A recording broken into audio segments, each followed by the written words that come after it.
The Matt Whitford podcast is again brought to you by Raymond Finance. Raymond Finance is an Adelaide Hills-based, family-owned mortgage broking business with over 20 years' experience in the finance game.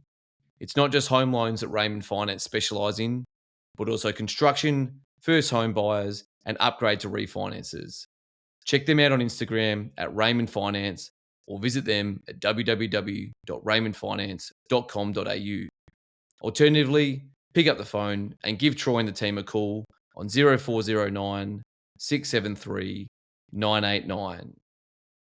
Hello again and welcome to another episode of Half Whit. Some massive news to come out of North Brighton over the last couple of weeks since the last episode with Peter Argent. I did mention to Peter and also on the previous episode with Jack Daly that a true test of a relationship is either travelling as a couple or getting a dog. Well, George and I did Tassie a month ago, and now we are the proud owners of Lucy, a 4-year-old white poodle. Would you believe it? I own a poodle. Everyone does seem to think she's a groodle. However, she's an awesome dog. She chases the ball, doesn't shed, and when we sleep, she sleeps. So fingers crossed she's on her best behaviour for today's episode. A good life lesson to actually come out of all this was, I guess, the whole dog acquiring process was. When Georgia told me where Lucy was located, I was a little bit skeptical at first due to the, how can I say this, the low socioeconomic status of the area. But on arrival, we were greeted by the nicest Persian couple who had the biggest TV I have ever seen hanging on their wall when I walked in. But they actually had 3 poodles for sale as one of the owners' health was declining and they couldn't look after the doggos anymore. Georgia and I were originally keen on the chocolate poodle, but when we found out the name was Candy, we was slightly put off and instead started to pay a little bit more attention to this white poodle named Lucy that was giving us all of her attention. And look, an hour later we walked out with her, and look, I don't think the girls at Petstock were too thrilled when we walked in at 6:57 p.m. just as they were about to close, but. Look, a few minutes later, we walked out with a gigantic dog bed that's, nearly as big as our own bed. And, look, as I look to my left right now, she's put it to very good use. So let's hope it stays that way throughout today's episode with Daniel Murdoch. Now, to the majority of you listening, you will not know who Daniel is. Daniel has been tied up with the West Torrens Cricket Club for 30-plus years. He's an SSO in a primary school. He's married with 2 teenage girls. And over his life, he's done a lot of cricket coaching, in particular with women and girls. And I'm really looking forward to talking all things cricket, golf, and teaching with him. So without further ado, enjoy episode 21 with Daniel Murdoch.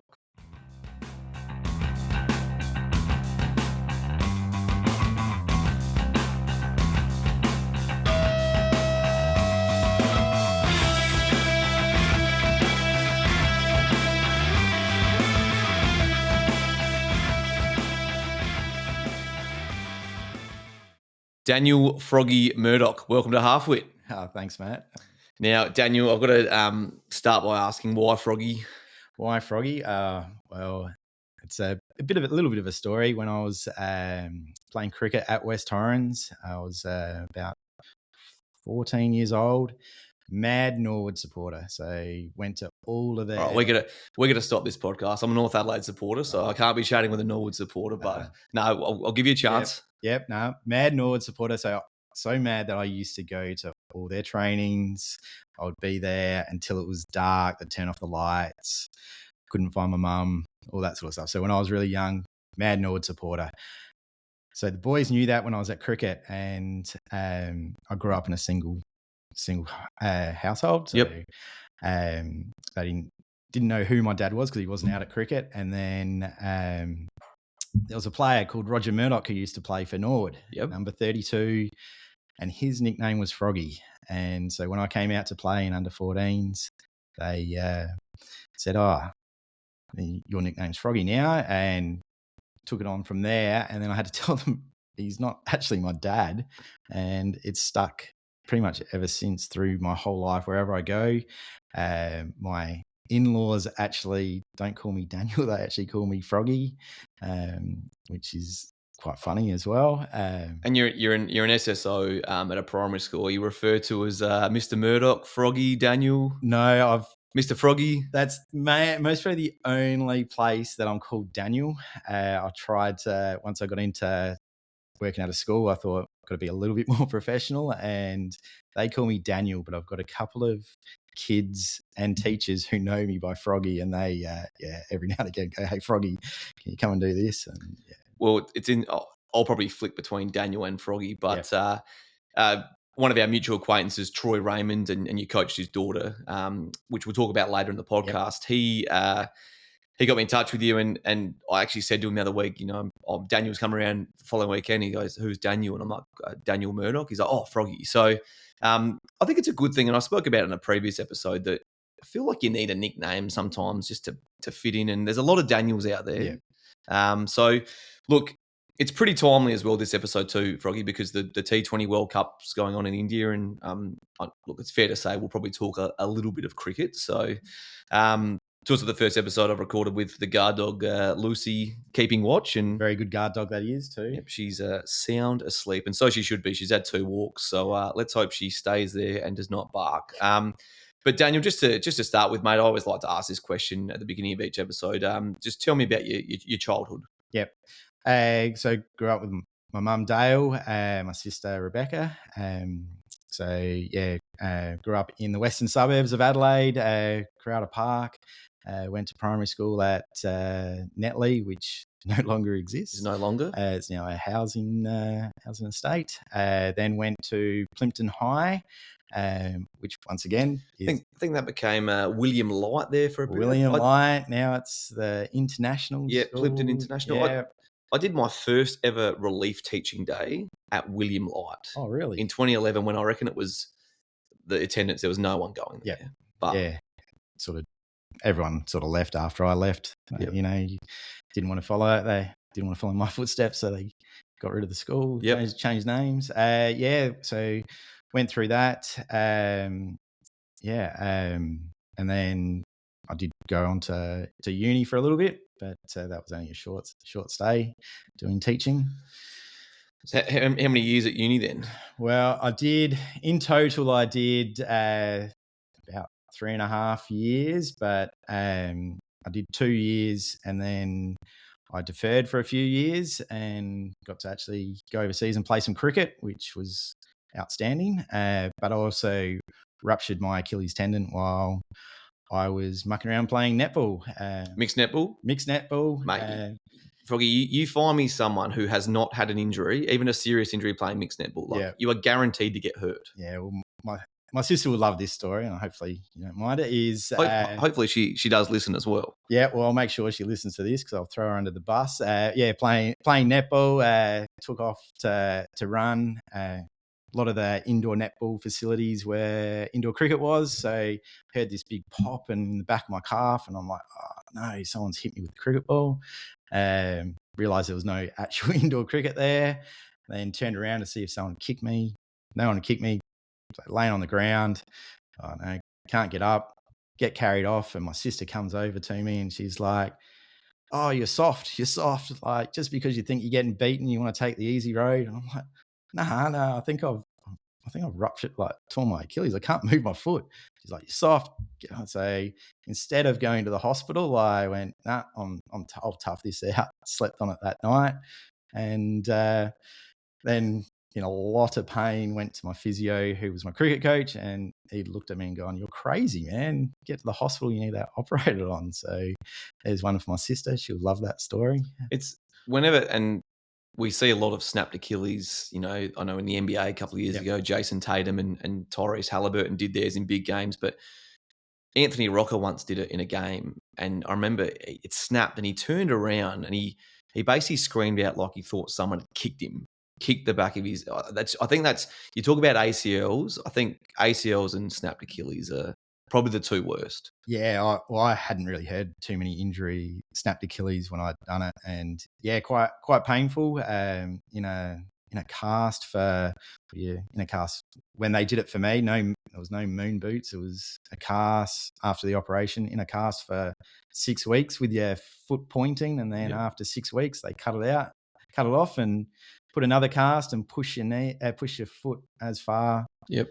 And that was the most painful part of it. And a lot of people, Froggy, who haven't had a serious injury, like all those people that have had one, it's the rehab. It's even with an Achilles now, they've got those little buggies so they can just they can still crutch around on that. But so to get this straight, your primary school is no longer, your high school's changed name about 3 times, and you went to the Uni Estate Underdale, which is no longer. So your current school you're working at, I hope. I hope they don't hear this and think they're going to close down soon. But no, Grange has got a great reputation at Grange Primary School. So it's a fantastic primary school. I know quite a number of teachers there. So you played. Obviously, you've played a lot of junior sport, and we will talk more about your cricket later. But you played some junior footy. Yep, played footy for Westies. I loved it there. I was a bit nervous when I'd go out to the Nord games because I'd have a Westies Gansey on when I'd rock up. And traitor. Yeah, but always had the number 14 on the back for Gary McIntosh. One of the greatest. One of the, Nord players. I used to idolise him.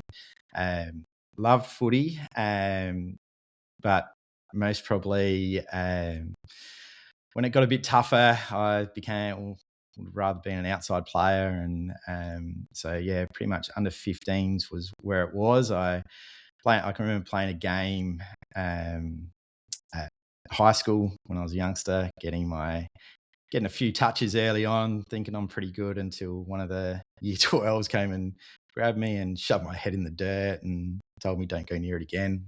And that was pretty much I took that advice and decided not to play footy anymore. And from then onwards, you were a cricketer. So, I was a cricketer. You'd be 5 foot. I say 5'10", but I do wear hockers, which give you most probably a couple more. I did see them when you walked in. They're looking very sharp. So I feel a bit taller in them, but most 5'8", 5'9". So we'll go. It doesn't matter, but and even more remarkable, like obviously as a cricketer as well, and you were a very good bowler, but. Whereas now you see this big, tall, like the Australian Test team, they're all 6'4". They're all huge. Like I just came from a photo with Spencer Johnson and Fraser McGurk, and they're like Spencer's huge, and so is Fraser McGurk. Yep. He's just. I saw Spencer Johnson was playing B grade the other week. Yeah, I did notice that. So another listener of the show who's good mate to Troy Raymond, Matt Petherick, his lad Angus was playing in the B grade, and I saw Spencer Johnson. I'm like, bloody hell! Like, I don't know if he bowled. I might be coming back from an injury and did some batting, but you'd be a bit scared seeing that team list. You'd also be stiff if you were playing B grade and this bloke's running around there. Yeah. So you've obviously played a bit of junior footy. You also played a bit of junior basketball. Bit of basketball, loved my basketball. Grew up in the era of Michael Jordan, so of course late 80s, early 90s. Yeah, and so everyone at that time, I thought they'd want to be like Mike, as he says, and I used to think I was pretty good, go around shooting around, and but I'm short, so I played for Forestville up until I was about under 21s, and realised that I'm short. So and look, other than Earl Boykins, there hasn't been too many Jason Kidd, maybe even Steph Curry. There's not too many short guys that have made the NBA. It's also like the All-Star game for the NBA is this weekend, and going back 30 years.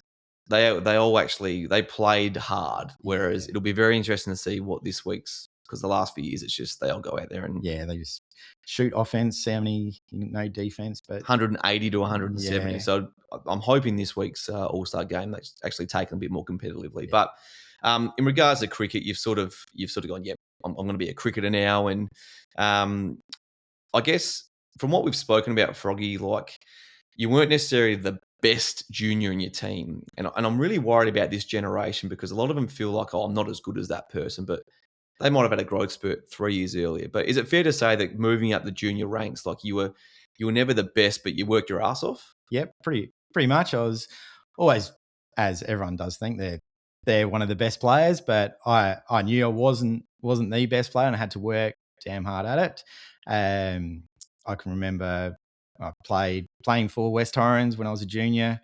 I played in their Ray Sutton and did all right there, but I didn't get picked in their under 14 team. But I just loved cricket, and so I still attended every single training that they had, in the glimmer of a hope that I'd get a chance. But I just loved being out, being around the teammates, even if I wasn't playing. And luckily for me, someone was away for a few weeks, so they gave me a chance, and I worked really hard, and I actually took that chance and ended up leading the bowling and the batting for that season, which was good and got me going at West Torrens, which was outstanding.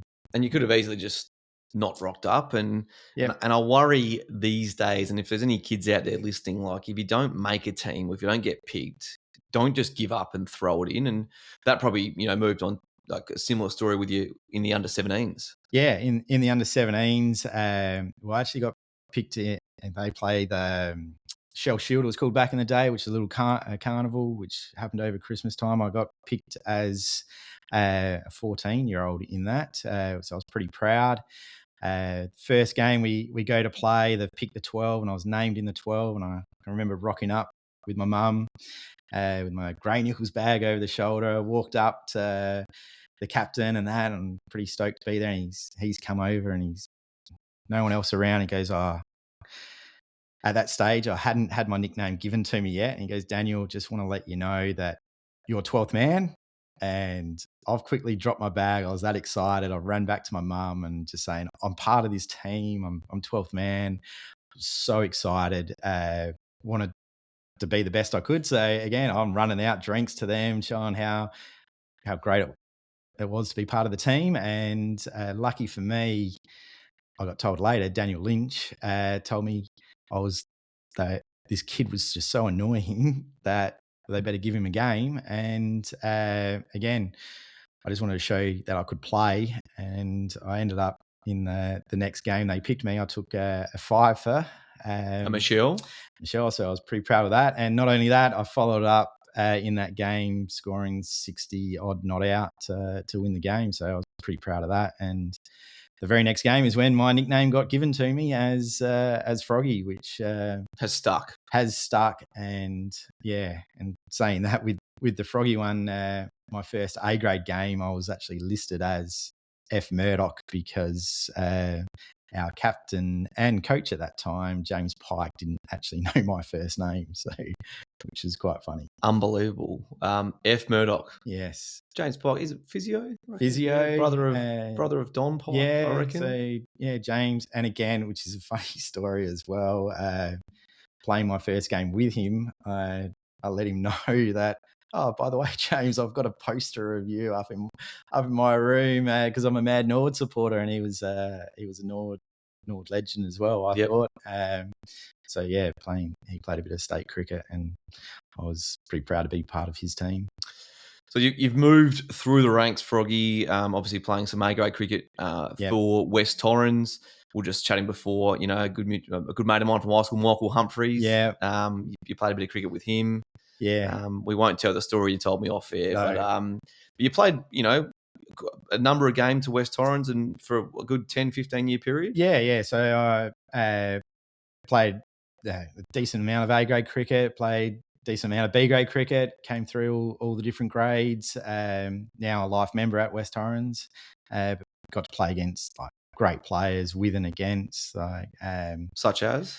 So one of my favourite, playing against Ryan Harris, facing him, he could swing the ball, and he's quick. He was quick and scary and mean. He big, imposing presence.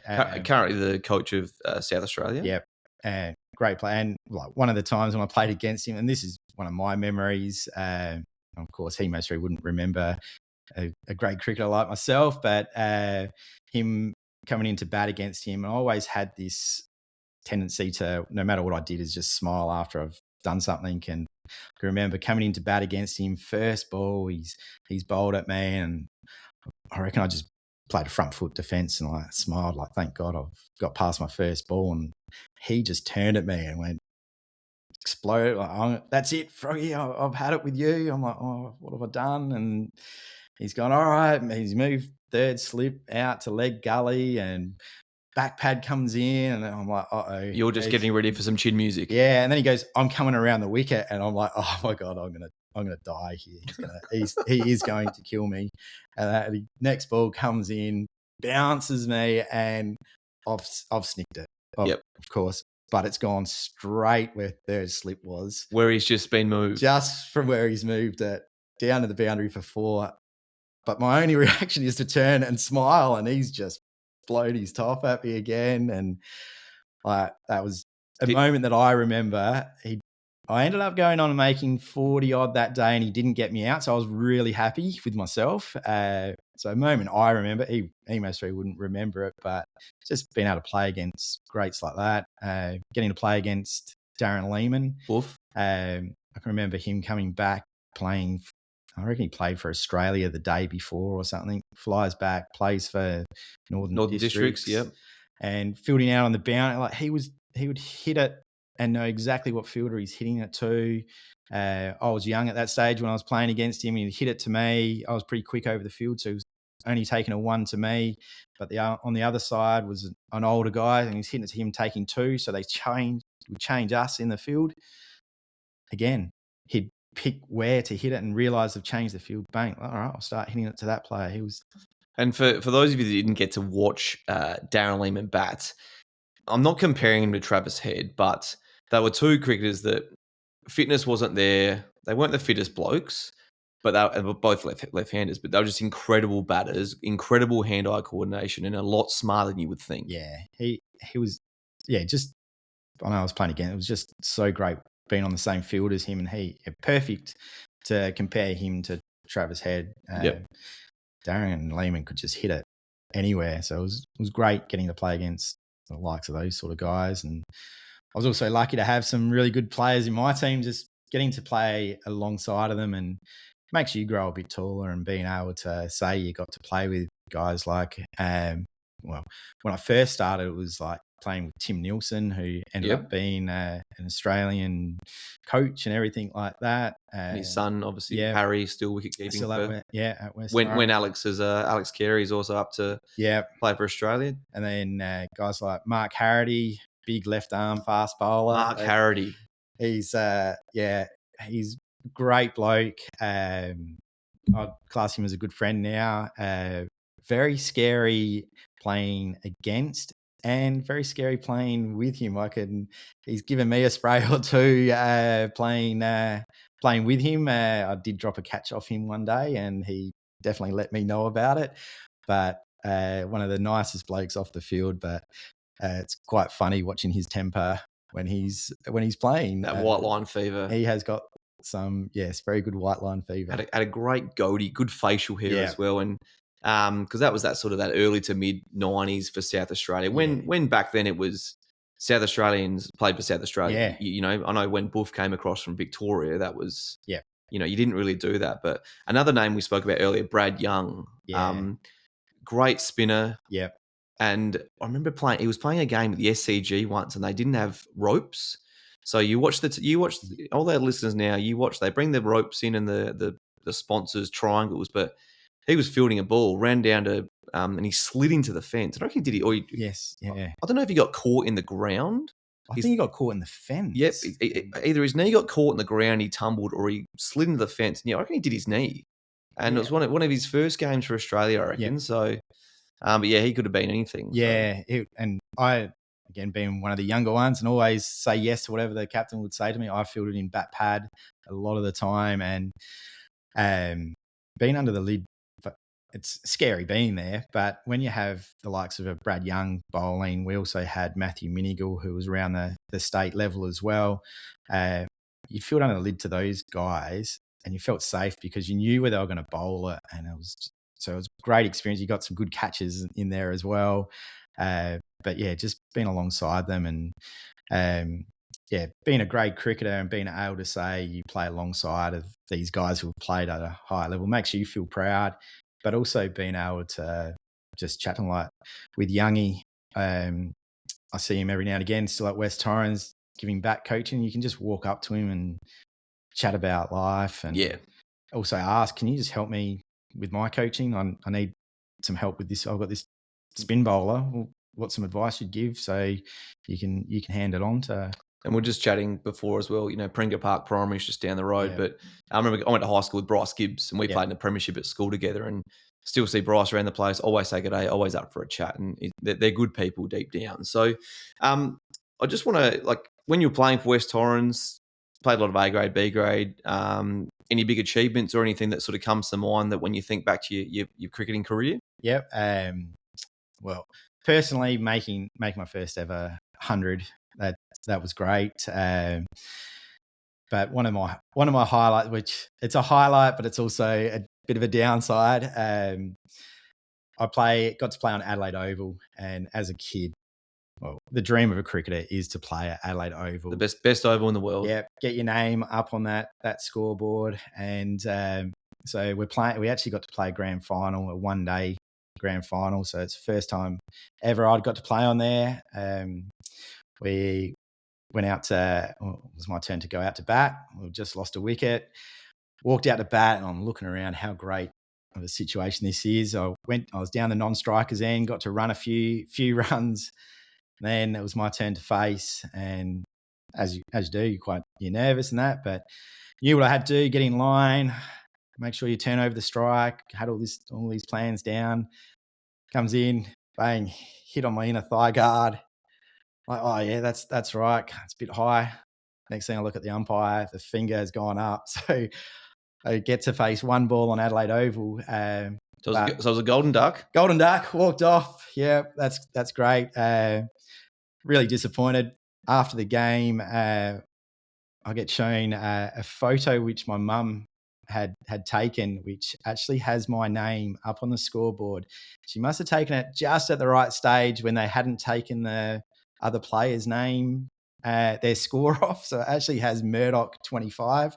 So I always claim I had made 25 runs on Adelaide Oval because the photo says more like 1,000 words. And you will have to try and locate this photo and send it through to me, and I'll put it back on the Instagram page. And people that didn't even listen to the podcast, well, at least they'll be like, oh, yep.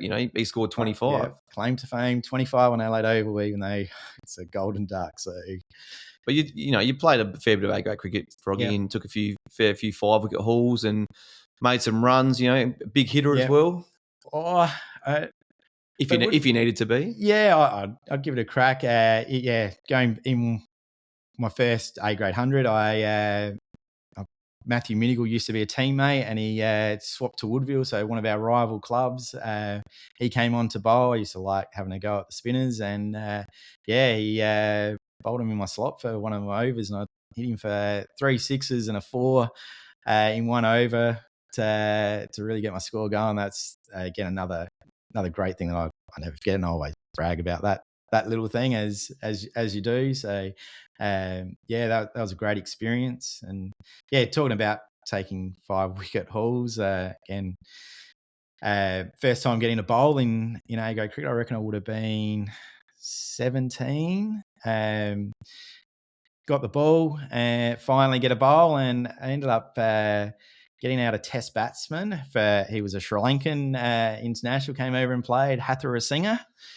Got him out with a nice little outswinger, and then kept that little outswingers going, and ended up with Fifer for the first time I bowled in A-grade cricket, which I was pretty proud of as well. And it was against Elizabeth when they were around before they had merged with Salisbury, but I still claim that as one of my major highlights of playing A-grade cricket, which is Froggy the all-rounder. Yeah.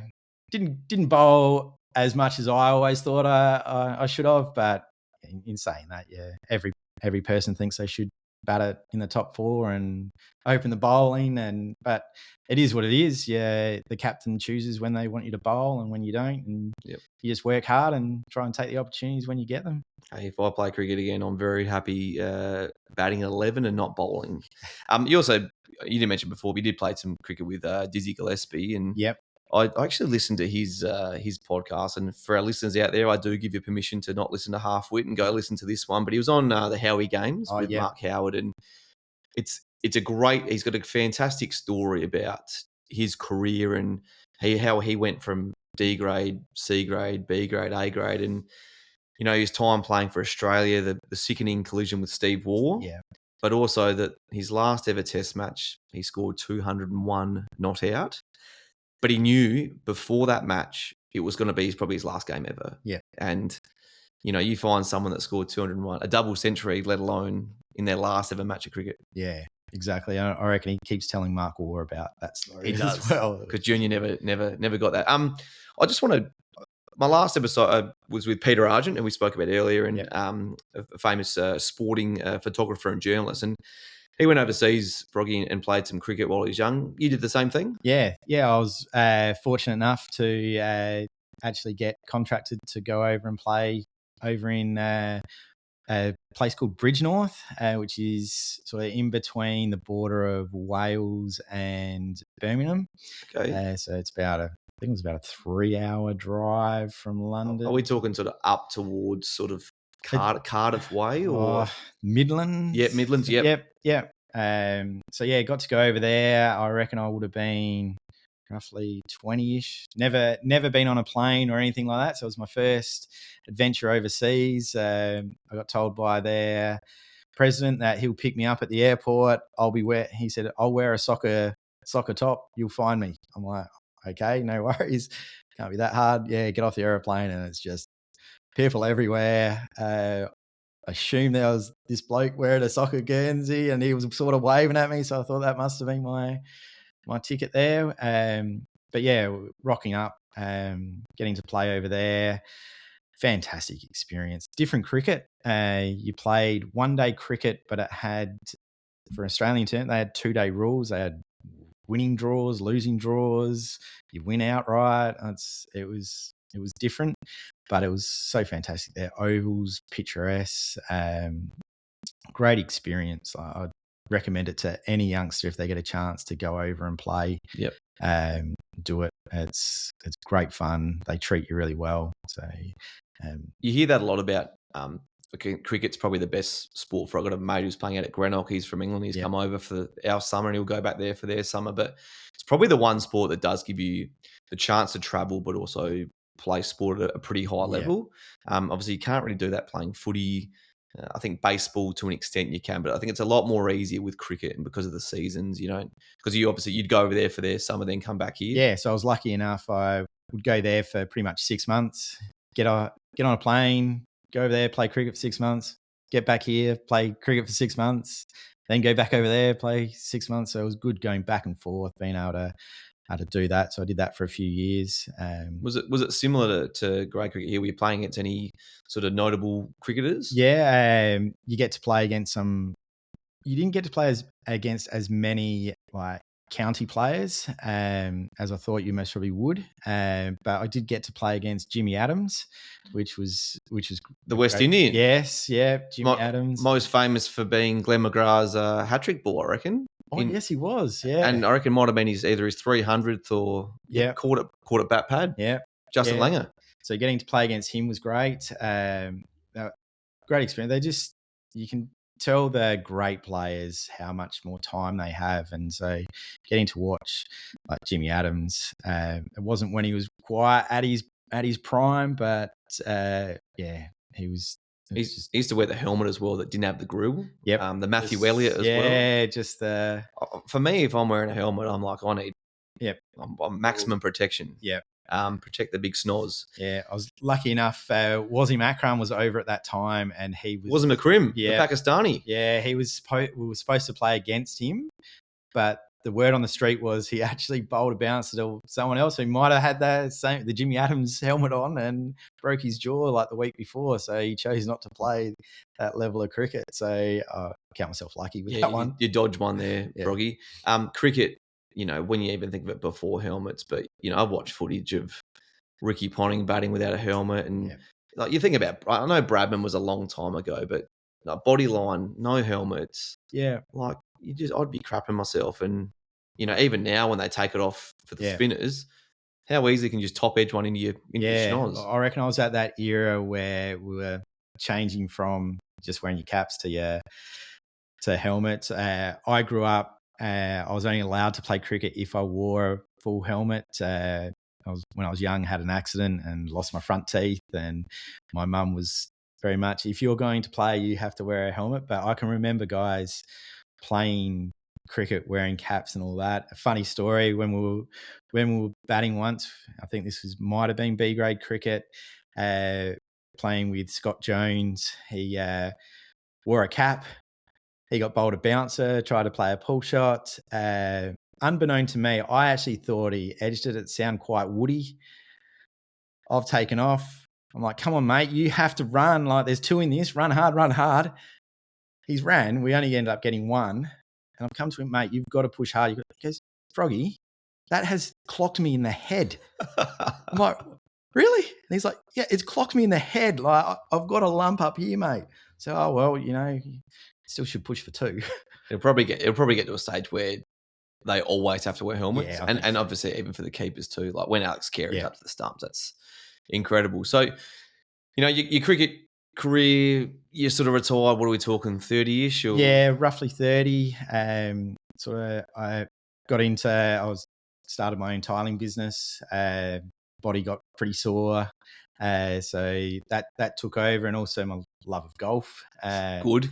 Now we're talking. Yeah, golf. We might have lost a few listeners there, but those of you still listening, you beauty. Yeah, hang on. It starts getting towards the end when you stand in first slip and you're practicing your golf swing and your grip and that. Yeah, I think golf. I got the golf bug. Roughly around about 30. Lucky enough, got into Grange through my lovely wife's dad, who signed me up there.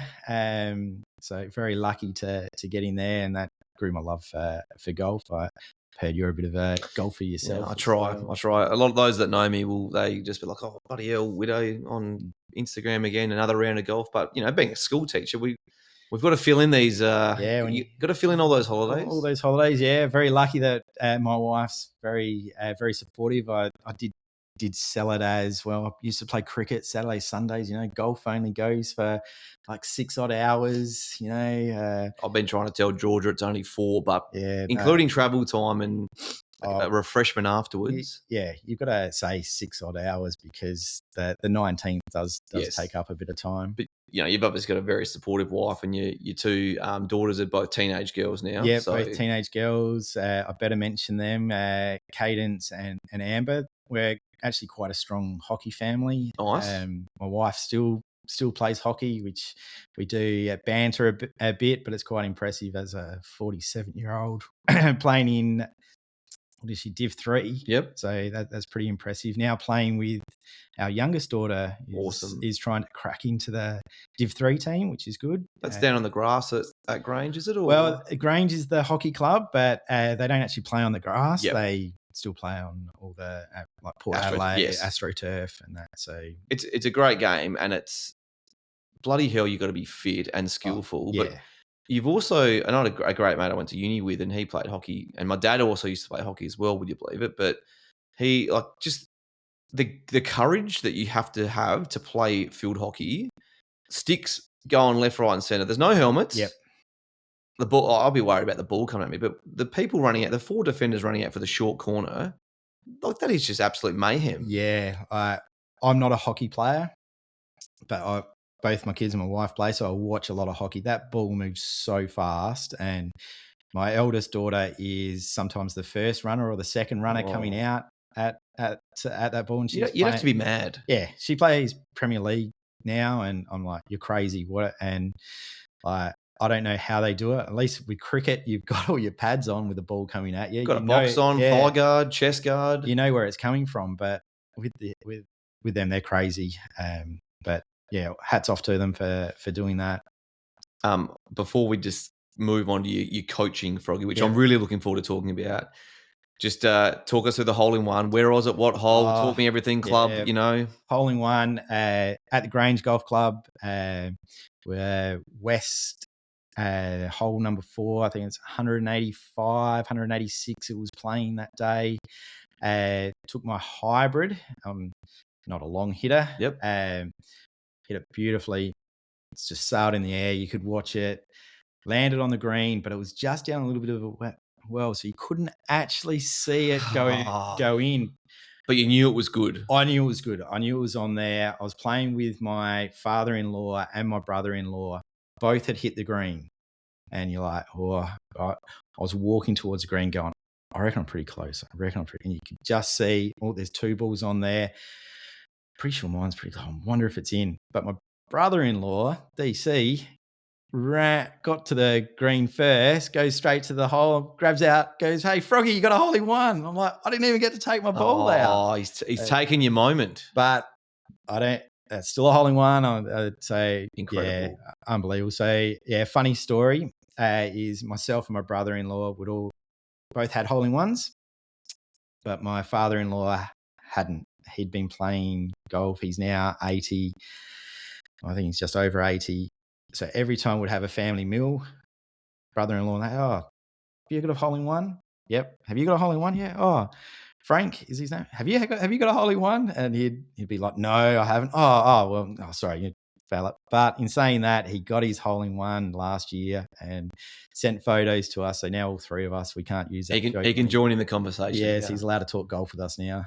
Well, it's also fitting as well with, talking about the Grange Golf Club, live golf happening, as we speak. You've not going to say forfeited, but you've given up your ticket to your daughter so she can go see Fisher lose it tonight. That's tomorrow night. That's tomorrow night. That's right. I've given up my ticket to one of my school teachers. Let him experience it. Hopefully, he has a great night. I'll be there. I'll be there tomorrow. Being at Sunday, I'll be a bit more tame than last year, and if I want to listen to Fisher, I can just put him on there. I only know one of his bloody songs, but no, they're great days. So, I do want to talk coaching with you, Froggy, because as soon as Troy sort of mentioned your name to me, like I can feel that similarity that we're both very passionate about our coaching, especially coaching, the juniors, especially. Just if you can take me back to your start of your coaching journey, if you did a little bit of it while you were still playing, and then also to where you are right now. Yep. So I started when I was playing. So again, I like to give back. So even when I was playing, I reckon I was even 19, 20, started coaching the junior players. I think I did the under 13s, then I did 14s, and whatever role they needed, I'd do. Also, as you do when you're at uni, you're looking for part-time jobs, and that did some coaching up at the Sacca. So you do some one-on-one stuff, and that's where I met one of your past podcasters, Tim Weatherald. Episode 18, a great episode. Yeah, it is a great episode too, that one. So listen to that one. Met him up doing some coaching up at the Sacca, which is great fun. You got to learn a lot, and also just coaching the kids as you do, doing some one-on-one stuff, which was great. So I did a bit of that. Also, when I went over to England, coached a couple of their junior teams and helped out wherever I could. That's where I started when I was younger, but stepped away a bit from cricket when I retired, and it wasn't until my daughter Cadence got into cricket that my coaching came up. It started off back at Fulham Cricket Club. So that's a community cricket club. I wasn't involved there to start with. They started up a girls program, and the first year we had about 7 or 8 girls, and another dad had put his hand up to coach, but had never done any cricket. And I rocked up and said, "Oh, look, mate, I've played a bit of cricket. I'm happy to help out." And that's where it all pretty much started, and we grew that program. So it would have been about 8, 9 years ago. We had 7 or 8 girls, and now they've got 3 to 4 teams of girls there. I was down there last night watching my daughter play, and just seeing the girls play on both their main ovals. It's outstanding. And you would never have thought that was the case 30 years ago, even 20 years ago. Like, and girls cricket, like cricket was sort of always the one where it's a boys' game where you might have 1 or 2. It's so good now that, and you've got 2 daughters, must have been proud when they wanted to play cricket. Yeah, I was. Yeah, you always try and plant that seed. Come on, you can't push them too hard. Exactly. And I took Cadence out to watch West Torrens, the women's play there, and this is where it's so lucky that they're so inclusive all these state players and Australian players. We rocked up at watching a district game, and there's Talia McGrath, superstar. There's Amanda J. Wellington. They're sitting. Gun. I've rocked up with my little daughter. She would have been maybe 6 or 7. And I rocked up, said, "Hey, hi," and they look at me, "Who are you?" I said, "Oh, I used to be a West Torrens person. This is my daughter." And they just pretty much took my daughter over, sat them with her for the next hour or two with them. And she's hooked now. She's hooked. Yeah. So that sort of stuff just brings back girls to cricket, and I loved that. And that's what got Cadence more hooked into playing cricket. And yeah, got me back enthused to do coaching. And so I started off at Fulham. We got that program up and running really well. And then I took her out to West Torrens. She would have been 11 years old there, and said to the coach, again, I'm here to help if you need anything. And during that first season, Christmas time, the coach actually said, I'm done, I'm finished. And so there was no coach, and the committee came and asked me if could I please do it for the rest of the season. And I took it on. West Torrens women's program at that stage was struggling a bit. They would forfeited a B grade game, which was quite disappointing. Yeah. And so now I took over the role, and I'm still head coach there, and we've now evolved that having 3 teams, got 45 to 50 players on the good list. Numbers, great numbers, which is great. It's a lot of hard work, and a lot of people help out, but yeah, volunteers are always what you need. And speaking of, like, before you mentioned Amanda J. Wellington, like a gun, and I'm pretty sure she's the youngest South Australian debutant in cricket, male and female. Yeah. Now I can't confirm that, but so it must have been pretty cool to coach some superstars that have played cricket at a high level. It's great. Again, it's like I was saying earlier, being able to say that you've played or coached with these great superstars, and you get to know them as people, and they are just people. It's probably the best part of coaching, when you're actually no longer their coach, and you're actually like you're a friend. We don't need to talk about cricket the whole time. Yeah, exactly. And being able to send messages to them and just, hey, well, like, with Wello playing over in India, and you're watching and you can message her, and then she messages back. It's you feel that. And we're lucky enough to also have Gemma Barsby, who has come to West Torrens, and one of the best human beings ever. That's someone who you should make sure you get on your podcast. She's great. She's the captain of the South Australian women's team. Yep. But yeah, she's someone are they still the Scorpions? Or no, that's why I had to think for a minute. They've changed their name back to they're not actually the Scorpions. Yep. So, but yeah, you can just message her, and she's there. Like, if I needed a hand for coaching a junior, she'd come out, and the amount they give back is outstanding. And it's what I want. I'm heavily involved now in the women's cricket. We were saying earlier, you were saying about with women's cricket, and that I push really hard now for women's. I enjoy the men's side of the cricket, but I'm now so heavily involved in women's. I just want to push for them to get everything they can out of it. They deserve a lot. They put a lot in, and sometimes they get overlooked, which is... And just to become more and more professional and more getting that recognition. And, if we go to footy, there's a lot of male football players getting paid to play, not even play for, South Australia, SANFL. It'd be great if, especially with women's sport, not just footy, cricket, but other sports, where they could still financially benefit from playing at a high level. Yeah, I agree with that. Just women's sport in general, if they can get more, they put in a lot of effort.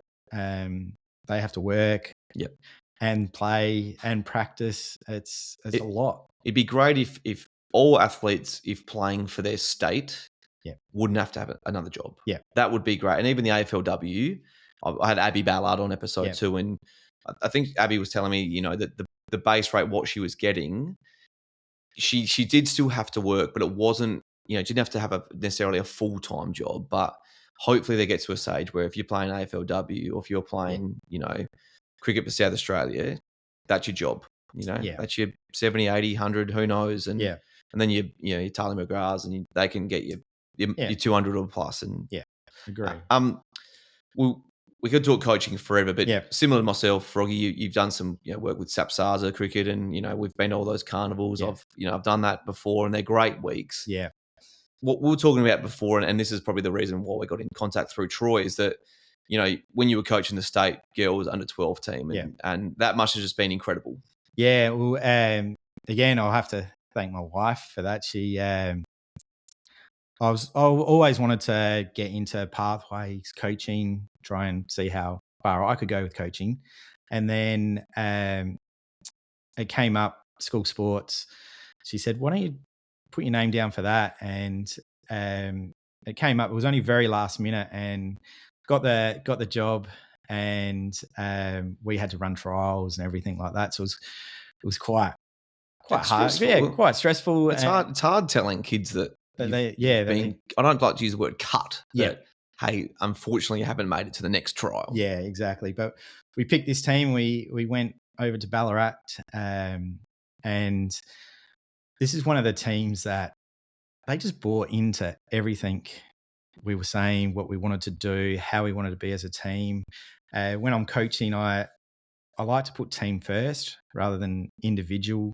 And we spoke a lot about that as our team. And it can be hard doing that in cricket, which is such an individual sport. Yeah. And you've played a bit of cricket as well. And you know that not very often that you're the one who scores the big runs. It doesn't happen that often. So I've just tried to talk to the girls about enjoying everyone else's success, enjoy when they do really well, because it makes it more fun for you. And when you do well, you'd love it for them to make sure they're enjoying it with you. And they all just bought in, and we came in with a bit of a game plan that we wanted to run really hard between wickets and push really hard and score quickly. And the girls, it was the first game we played. We'd put in a bit of training for it. Very first ball, our opening batter, who liked to hit boundaries, she just blocked it, took off and ran. And straight away I knew that, geez, this team have listened. And our first two games, we were just elite. Beat our first couple of games. Then our next game, we played against New South Wales, which South Australia had never beaten. Yep. So it was a pretty hard match. It was going to be a 35-over game. We'd also had that day, because it rained a bit in Ballarat, they changed the schedule. So we also went to Sovereign Hill in the morning. So mined for some gold, and then came back. The girls were mining for gold. They were having so much fun. They nearly forgot they were going to be playing cricket, and it was a big game. And this is where just on the excursion day, middle of the tournament, which was great fun. And this is where it was great also that I also had all the parents buy into what we were doing, and we wanted to win gold, and we knew that this was going to be a big game. And our mate Troy, he said to me, "Hey Froggy, I know you've got this.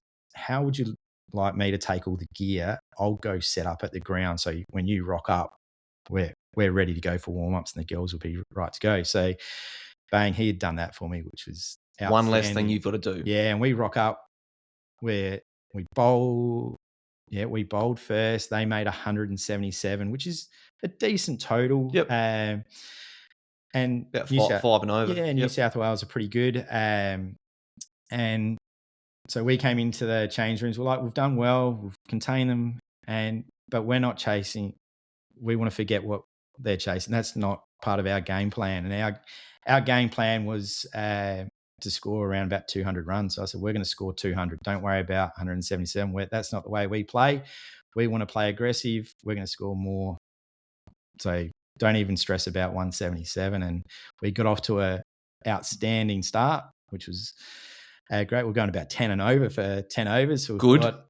This is in the bag. That's a good foundation. It's great. As a coach, you sit back and you go, yeah, they've all listened to me. How great is this? But New South Wales, to their credit, they bowled really well, tightened it right up, and ended up coming down to needing about 30 off the last 5 overs, so still 6 and over. Yep. We'd lost a few wickets and that, so we were down to, I think it was roughly about 6 or 7 down. Yep. Sorry to use that. You've used that twice now, and all our listeners, they'll pick it up. They're all doing it, but it's banned in my maths class at school. Yeah, so it's fair enough too. We started getting the parents getting really nervous. So they were starting to yell out to our player when they were batting, run, run, run, run. And knowing that we needed to get 6 and over, but I had to start telling the parents, just calm down, because you yelling out is putting a lot more pressure on there. And might be giving them a mixed message. These girls know what they're doing. We had a plan for our last 5 overs, and which we'd done in all our other games, was to go at 8 and over. Yep. And I back all of my players in that they would do that 8 and over. And the girls were doing it. And it ended up coming down to the last over. And Madeline came out.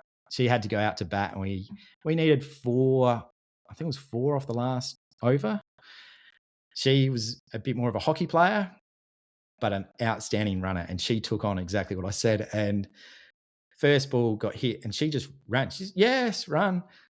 New South Wales picked it up, threw it at the stumps, went past the wicket keeper. She just turned around and said, yes, run again. New South Wales panicked, picked up the ball, threw it again. She just went, yes, run again. And we ended up, she ran, I think, 3 or 4 on that ball, and we ended up winning the game. How good for that. And it was outstanding. Like the parents running onto the field, celebrating team success. And we also had Daniel Rankin, who used to good coach. Man, Daniel. Yeah, so he'd actually, I didn't know how long he'd actually coached these girls before, but he'd coached for about 20, 25 years, and he saw the end of the game, and he was actually in tears. Yeah. With the success we'd had, knowing how hard it had been.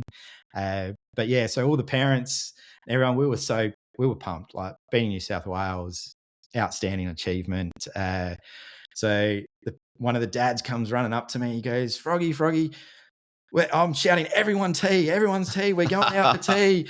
I'm taking all the girls. I'm paying for tea. I'm like, oh, just calm down. We've got to find out what's going on and all this. I'm like, tea might be a bit hard. It's like already, I think it was like 7 o'clock or something like that. Yeah. I said, no, we'll see what's happening. And then we got everyone together, and we ended up going to McDonald's. He goes, oh, buy everyone ice cream, then we'll go to McDonald's. We went to McDonald's, and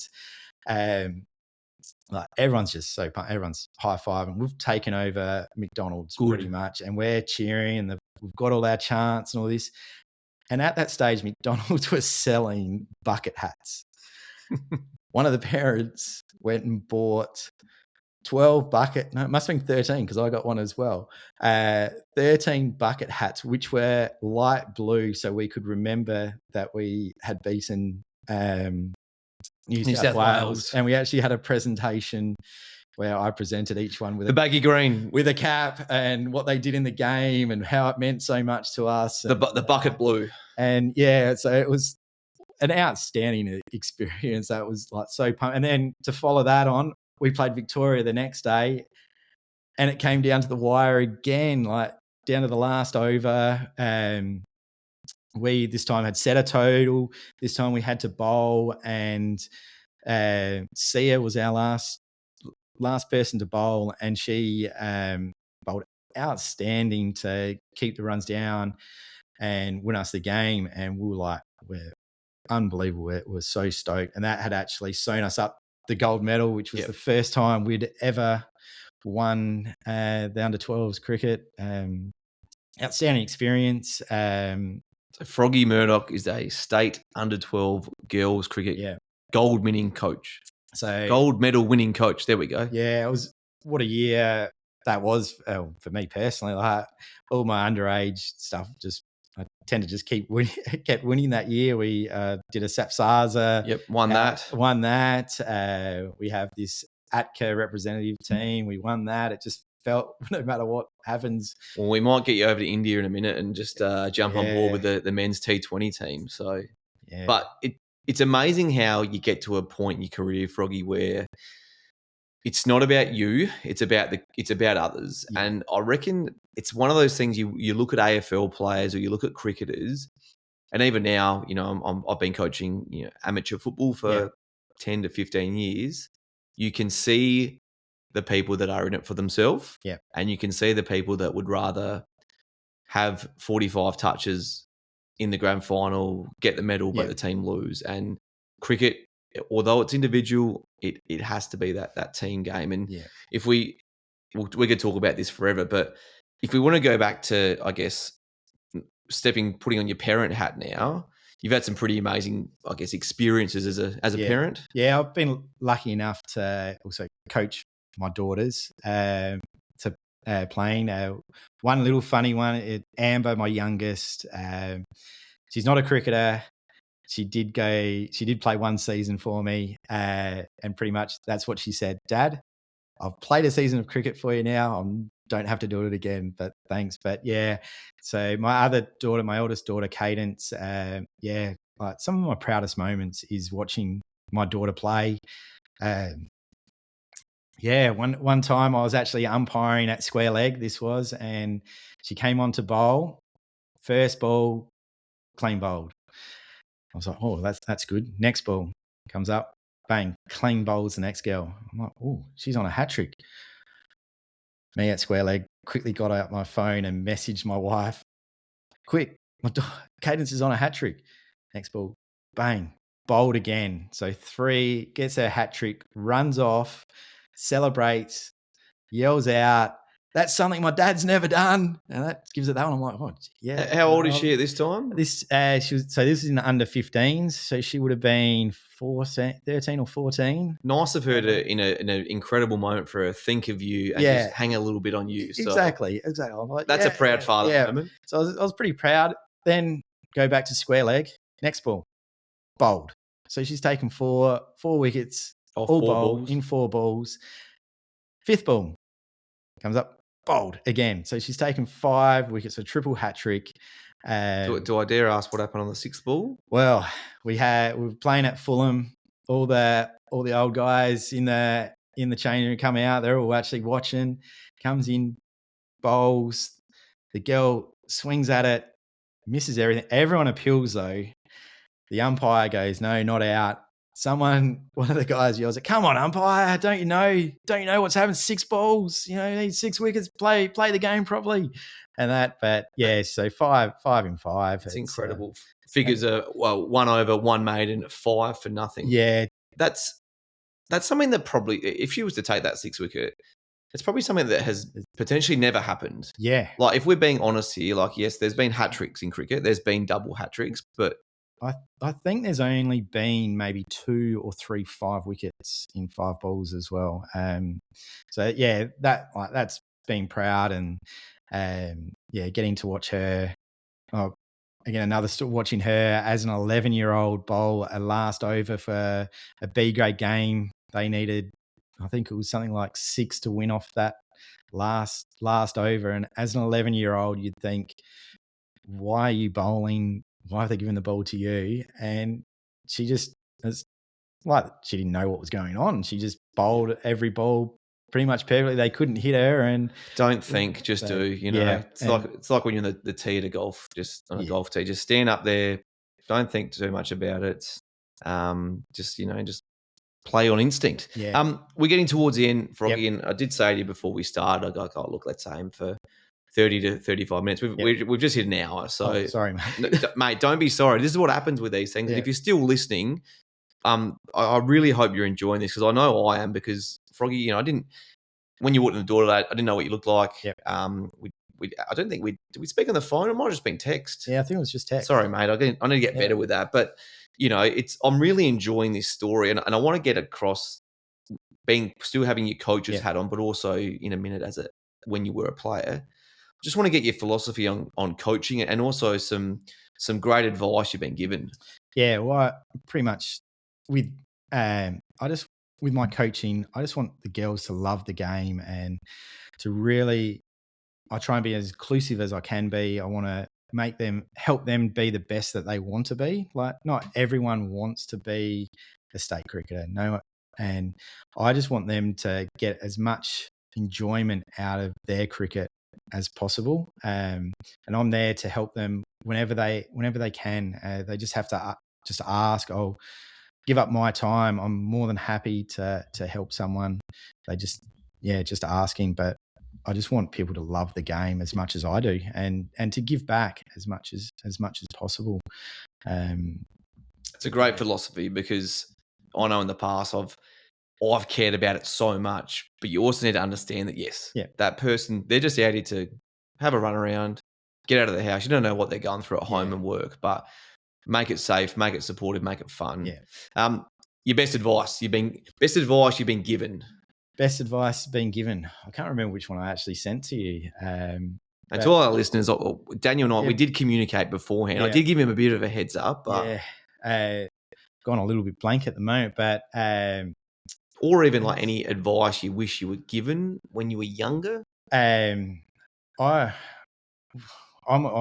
always one advice that has stuck a little bit from me is from the uni days is to be the best player you can be is you have to make your teammates better. Yep. So it's not only about yourself, it's also making everyone else around you better. So including them, making them feel if they play better, you're going to be better. So that's one of the things I got from a uni lecturer.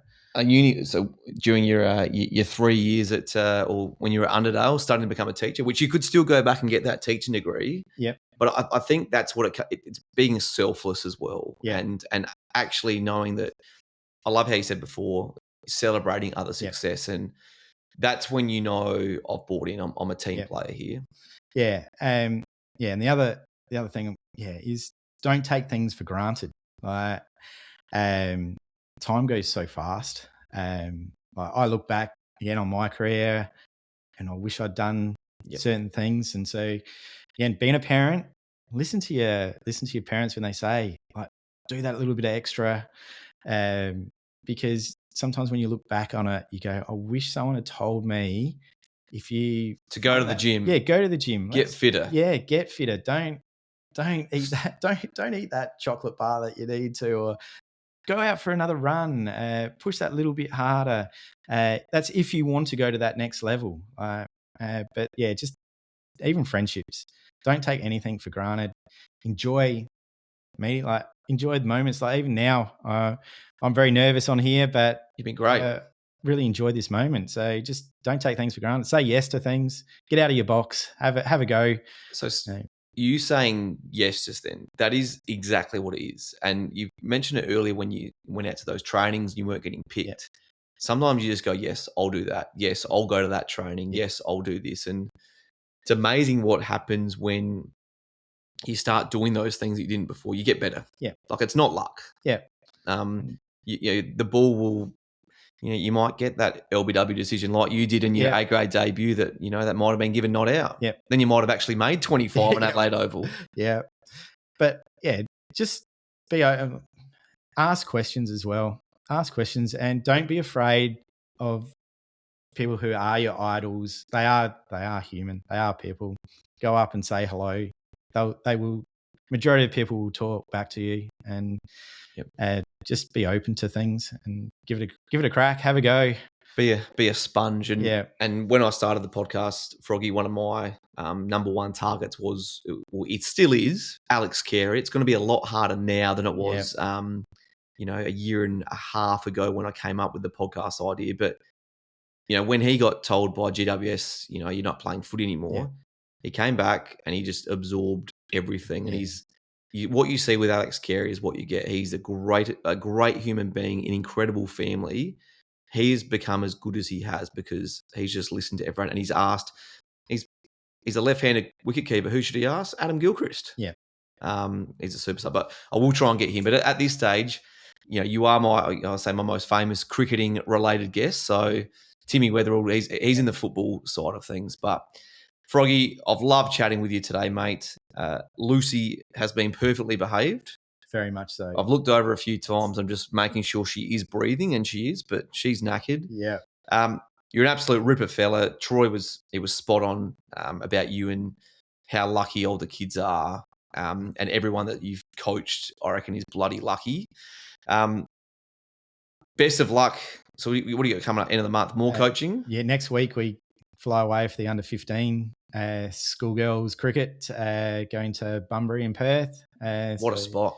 Yeah, I've never been there. So hopefully the trend continues for us and we play well, hopefully bring home a nice medal again and but just have fun. Hopefully all the girls really enjoy it.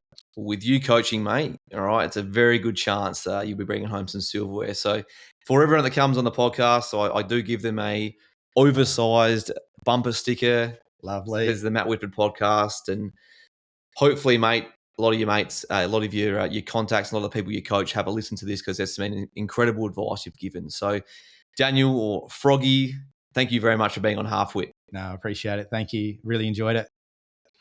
Thank you again to all you loyal listeners for getting through another episode of Half Whit and chalking up another stream on Spotify or Apple Podcasts. It was great chatting with Daniel, and I loved his philosophy on not just sport, but life as well. So, Daniel, thank you very much for being on today's episode. I did attend Live Golf the next day and had an absolute belter. Live is actually Roman numerals for 54, for those of you wondering. It used to be for how many holes each tournament was when it was 3 rounds of 18 holes. But look, now they've changed it and said it's because if you birdie every hole, you actually score a 54. So anyway, I drove in this time, found a nice little secret parking spot that was easy to get in and get out of. Very close to one of the gates that we walked in, and it was incredible seeing Anthony Kim win. So for those of you that have no idea about golf, or look, even if you didn't really know much about him before the weekend, which, look, that was me, he tore his Achilles tendon in 2012. He had spinal surgery, had hand surgery, and basically retired from golf and battled drug and alcohol addiction and mental health challenges. And look, he even considered suicide too. But fortunately for him, he had a loving wife. They had a young daughter. He joined Live a few years ago, and now the bugger has more money than sense. So good luck to you, Anthony. Look, Troy, let's see if you can get Mr. Kim on Half Whit. That'd be a pretty impressive get. But anyways, that is enough from me. I'm Matt Whitford. Thanks for listening.